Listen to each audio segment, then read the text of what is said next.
Okay, I'd like to call the meeting of the Audit, let's get it right. Audit Compliance and Title IX Committee meeting to order, and it is what, 8:30? Yeah, it's 8:30, right on time. Okay. I will ask Angela, please take a roll call.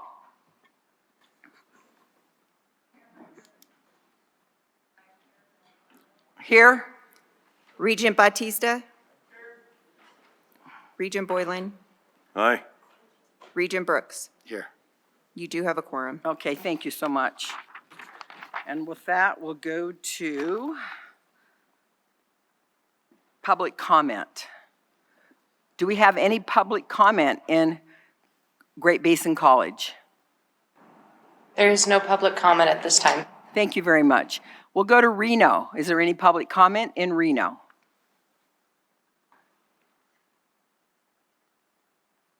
Reno? Are you there? Reno. Oh, I'm sorry, Reno. We're Reno. I was thinking I was down south. Is there any public comment in Las Vegas, my hometown? Las Vegas? No public comment. Okay, thank you. And with that, we'll go to item number 2, which is the approval of the minutes from the March 6th meeting, and I'll entertain a motion for approval. Regent Brooks, for the record, motion to approve. Thank you, Regent Brooks. A second from? Aye. From Regent Boylan. Boylan, thank you.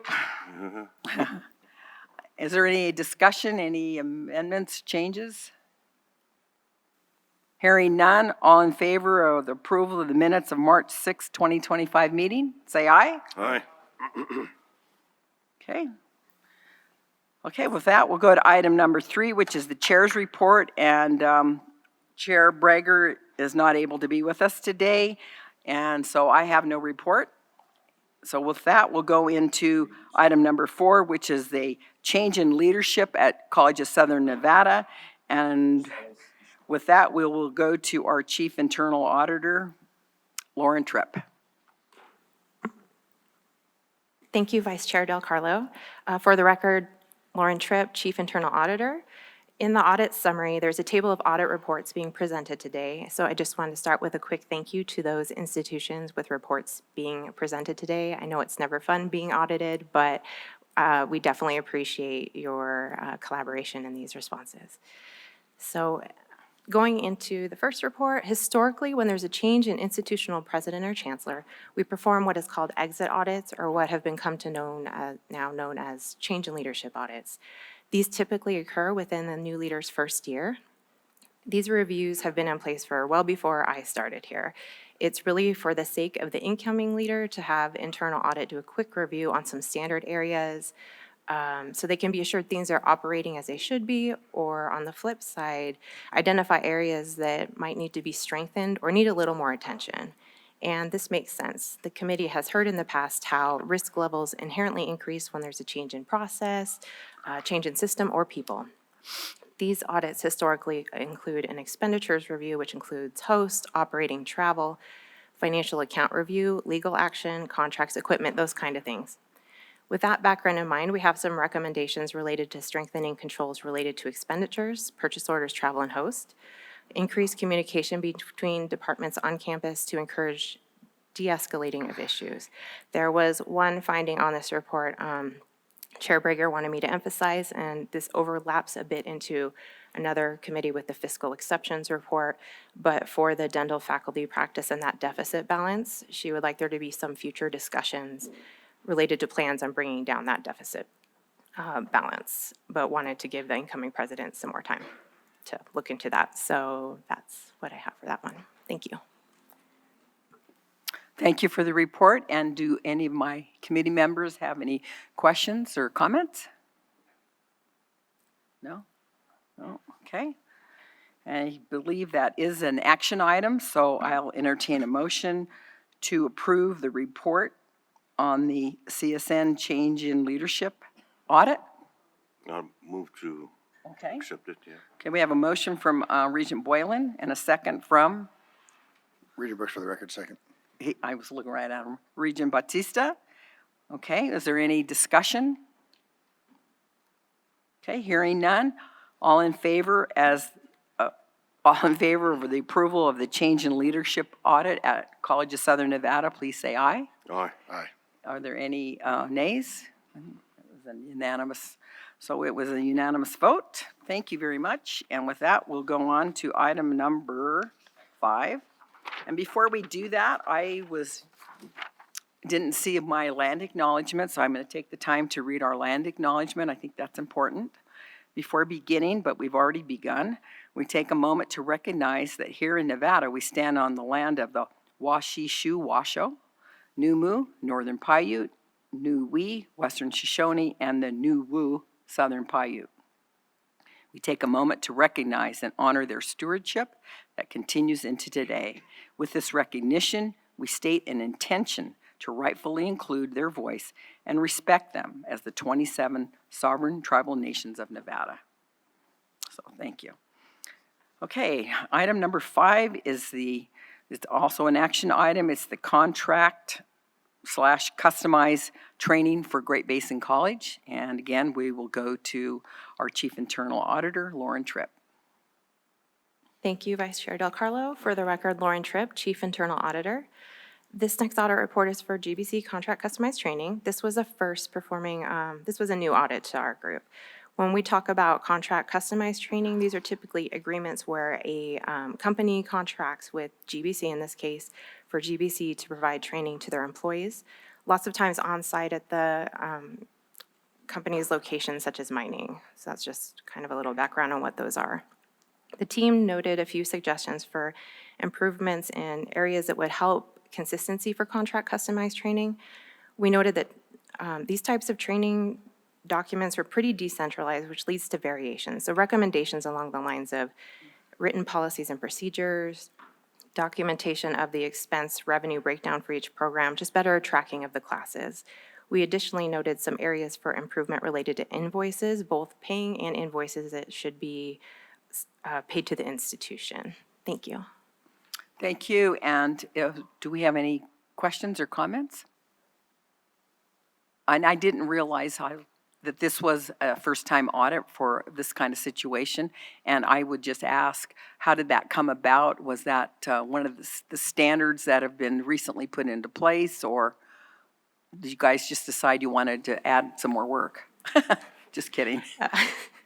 Lauren Tripp, Chief Internal Auditor. It was a request, actually, from somebody at the institution, So, and I don't have your work plan for the year in my head, but so will other institutions then be on the schedule for this similar type of audit? We might, it's possible. There are some other ones, honestly, that are kind of in the queue right now, but if the institutions feel it would be beneficial as well, or the Regents or anybody, we can definitely consider putting it on the schedule in the future. Okay. I mean, and I'm with you. I see when we audit something, I think it's positive, because I think we all need a check and a balance to make sure we're doing processes right. And we're all human beings, and we do make mistakes. And I don't think, for the most part, 99.9% of the time, it's not intentional. And, you know, we've had very little fraud. I know we've had some audits in the past that the state got involved in, and we just had some processes that were wrong. So I just think it's good that we're doing this. And the attitude of your customers, which are our institutions, it's very positive. So I appreciate that. So hearing no other questions or comments, I'll take a motion to approve the contract/customized training audit for Great Basin College.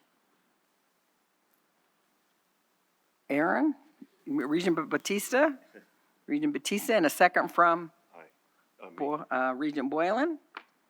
Okay. All in favor of the approval of the contract customized training GBC audit, please say aye. Aye. Aye. It's unanimous. So with that, we'll go on to item number 6, hosting at TMCC. And this is also an action item. And again, we will turn this over to Chief Internal Auditor, Lauren Tripp. Thank you, Vice Chair Del Carlo. For the record, Lauren Tripp, Chief Internal Auditor.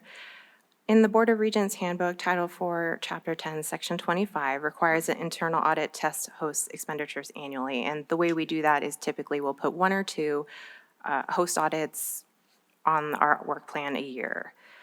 For as deep as a dive as some of these reviews can be, the results and recommendations are consistent with the last few host audits we've presented, which is we identified opportunities to improve documentation surrounding host expenditures and approvals, including for table purchases.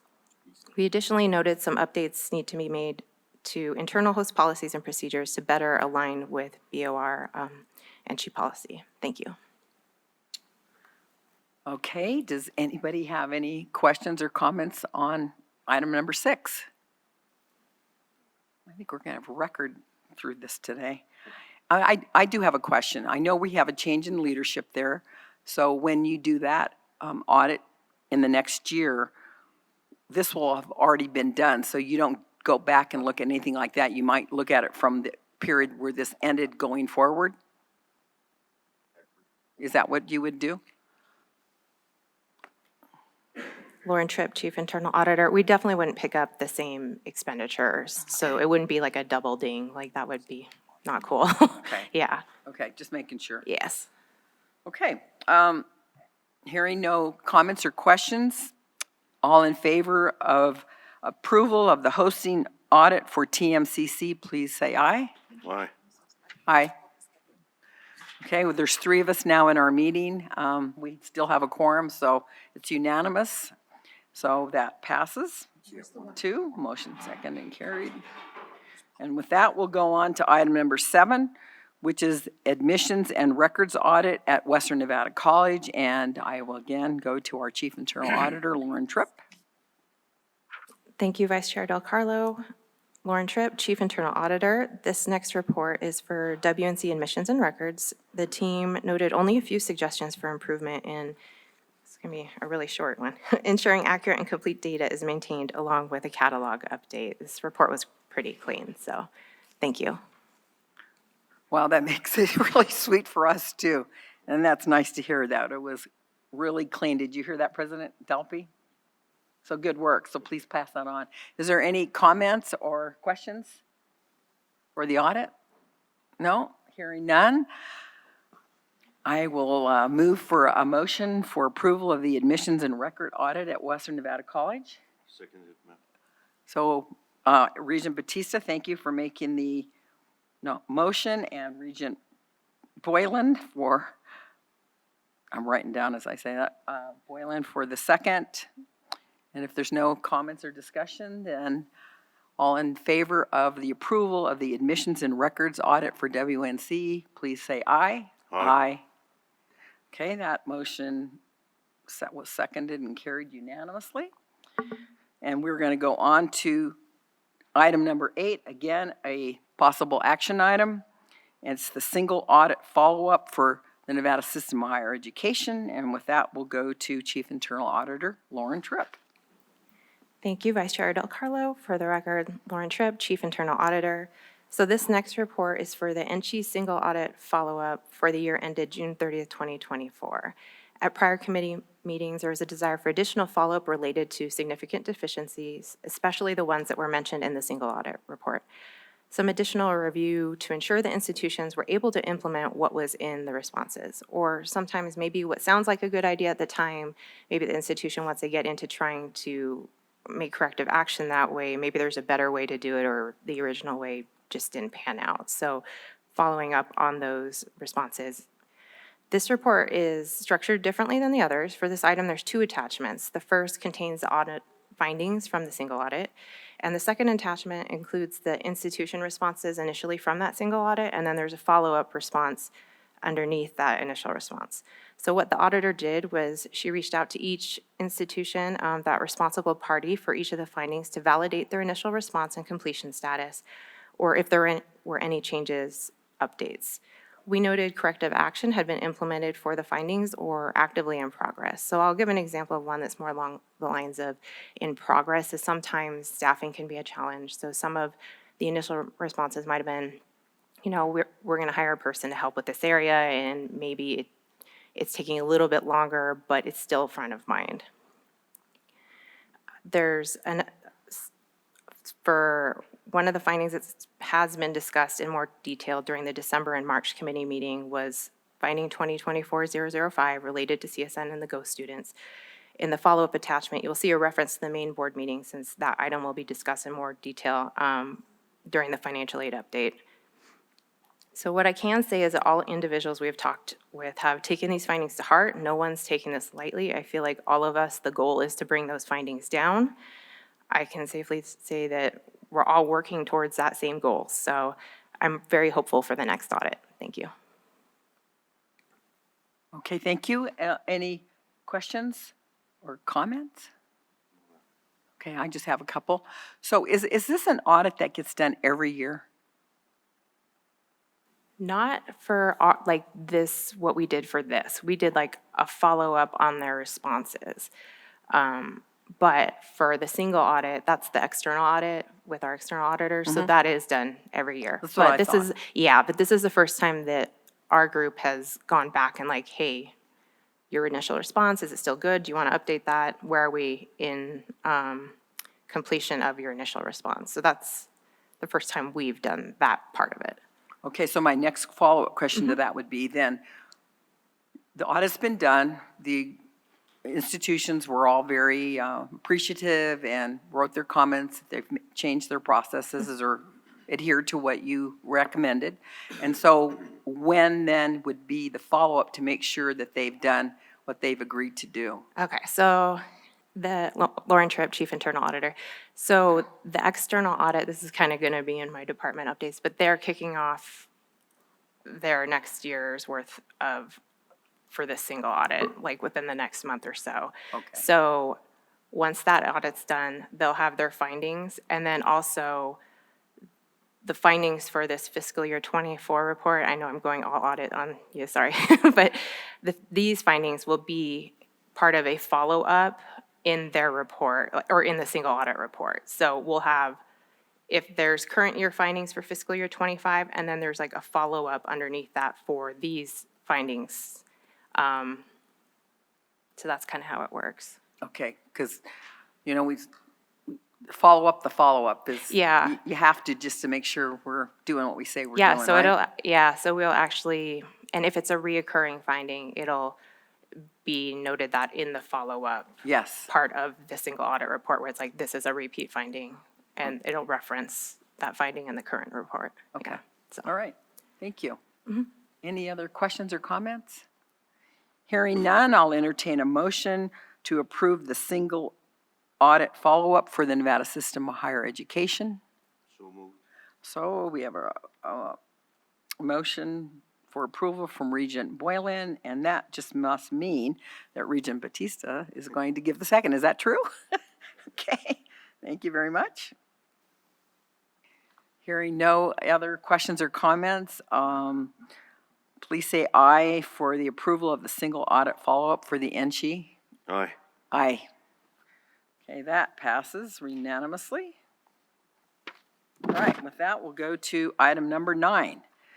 The internal audit, compliance and Title IX updates for NSHE. And again, we will go to our Chief Internal Auditor, Lauren Tripp. Thank you, Vice Chair Del Carlo, Lauren Tripp, Chief Internal Auditor. So this section is a standing item where we're able to provide some departmental updates, just have a placeholder for discussion. In the past, it's been used as a platform to update the committee on financial aid relating findings, discuss risk assessments, those kinds of things. The first item, at the last meeting, I had announced we're going through the process of interviews for the senior IT auditor position, and I have even better news this meeting that she'll be starting at the end of this month. So good. we'll have a senior IT auditor by the next meeting. It's really exciting. I think she's going to be a great addition to this department. I already have kind of a list of things that I'm hoping she can help work on for our department and become more efficient with some tasks. Let's see, in between our last quarterly meeting and this one, the external auditors, I kind of just mentioned this, have already had some kickoff meetings with institutions in preparation for this year's audit. Also similar to last year, I'll be embedded with their team performing testing so that we can have a discount on the bill. Lastly, I don't particularly like to talk about myself, but I do think this is pretty cool, so I'm going to mention it. As of June 1st, I am officially a board member for the Institute of Internal Auditors Las Vegas chapter. So it's a good opportunity to collaborate with others. We're all going through, maybe similar but different challenges. So I think it'll be really great to brainstorm with other departments across Vegas. So thank you. Thank you, and congratulations on that. I think that's really important that as a professional, you belong to your professional associations and get involved in them. So, thank you. Thank you. I do have a question. Okay, Regent Boylan has a question? Thank you, Madam Vice Chair. I see you, and just help me with this, Ms. Tripp. It says, where is it? And Title IX updates. What are the Title IX updates? What are we talking about? Am I missing something? Lauren Tripp, Chief Internal Auditor. So for this meeting, we don't have any. It's kind of just a placeholder, but I do know there's going to be discussions probably at the next meeting related to that. So sometimes we don't have something for every meeting, but Okay. if you ever do want something specific to be discussed, I can definitely put it on. Well, since you say it might be there or will be there for the next meeting, then I'm fine with it. Okay, Thank you so much. okay, you're welcome. Yes, ma'am. Thank you, and this was an information-only item. So with that, we will go to item number 10. Is there any new business that the committee would like to see brought forward at a future meeting? Okay, I'm hearing none. So with that, we will go to public comment. Is there any public comment at GBC? There is none at this time. Thank you so much. How about Las Vegas? Any public comment in Las There's Vegas? none at this time. All right, thank you so much. How about here in Reno? I know where I am now. Reno? Nobody? Okay. This is probably the shortest meeting of the audit committee. It's 8:52 and this meeting's adjourned. And for those of you that would like to listen in on the IDEA committee, it's right next door, and I think that's where I'm going to go. So thank you for your participation.